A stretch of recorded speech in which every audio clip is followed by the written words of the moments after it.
Ni katika ukumbi wa mikutano uliopo hoteli ya Nashera Morogoro, eneo ambako mkutano wa mwaka wa Tanganyika Law Society, chama cha wanasheria Tanganyika chapter ya Morogoro umefanyika. Masuala ya utawala, haki, sheria na mustakabali wa taaluma yamejadiliwa.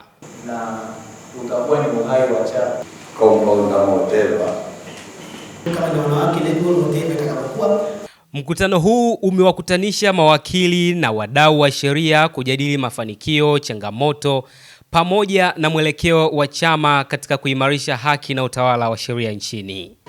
Tumeweza kufanya mkutano mkuu wa chama cha mawakili Tanganyika mkoa wa Morogoro. Tumeweza kununua viwanja viwili eneo la Block JJ, na leo tumeweza kujadili kwa kina namna ya kuviendeleza viwanja hivyo hasa kwa ajili ya kuwa na ofisi. Changamoto za kisheria zinazotukabili sana sana naweza nikasema zinahusiana zaidi na utekelezaji wa sheria.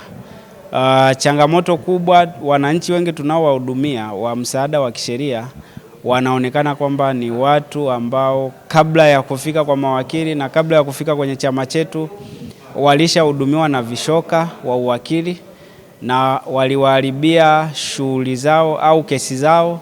Baadaye sasa anakuja kwa wakili kesi ikiwa imeshaharibika. Uwepo wa mkutano huu ni muhimu katika ushiriki wa wanawake kwenye masuala ya kisheria. Na sisi kama wanawake ndio nafasi ambayo tunaweza tukaweka ajenda zetu, lakini pia kuweka mikakati ambayo inaweza kainua sisi kama wanawake, lakini pia kama mawakili ambao tunasimamia sheria na usawa wa haki kwa wanawake, watoto na jamii kwa ujumla. Wajibu wa mawakili katika jamii ni kuhakikisha utawala wa sheria unanawiri miongoni mwa wananchi katika nchi husika, kuondoa maovu, kuondoa vitu ambavyo vya uonevu, ubabe na kila kitu na vitu vyote kandamizi dhidi ya sheria. Huo ndio wajibu wa moja kwa moja wa kama mawakili katika jamii. Na namna gani tunashirikiana na hao watu kuondoa hivyo vitu kwa mujibu wa sheria? Mnakabiliana vipi na wale mawakili vishoka ambao wanachafua kwa namna moja ama nyingine kada hii? Kwanza ni sahihi kabisa. Kwanza hawa watu ni wanachafua kwa kweli.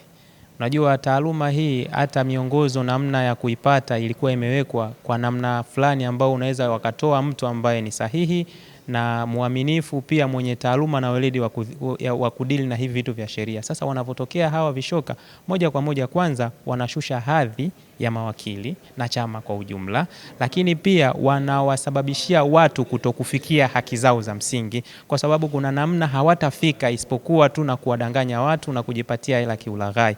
Hiyo ndo namna ambao pekee naweza kuwachukulia wa vishoka. Kwa hiyo tumekuwa tukipambana kama TLS namna ya kuwaondoa.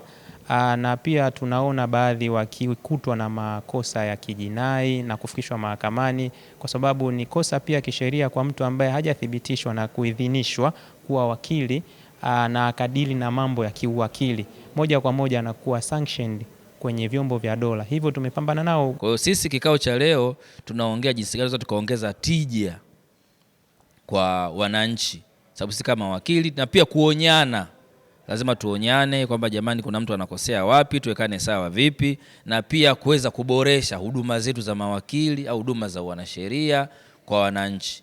Wananchi wengine hawana uwezo, wanatakiwa kupewa msaada wa kisheria, na msaada wa kisheria pia ni haki ya mwananchi. Wadau wa sheria wanasisitiza haki, mshikamano na upatikanaji wa haki kwa wote, pamoja na kudhibiti mawakili vishoka wanaoharibu taswira ya chama hicho. Kutoka katika ukumbi huu, mimi ni Hamad Rashidi, Velo Media, Morogoro.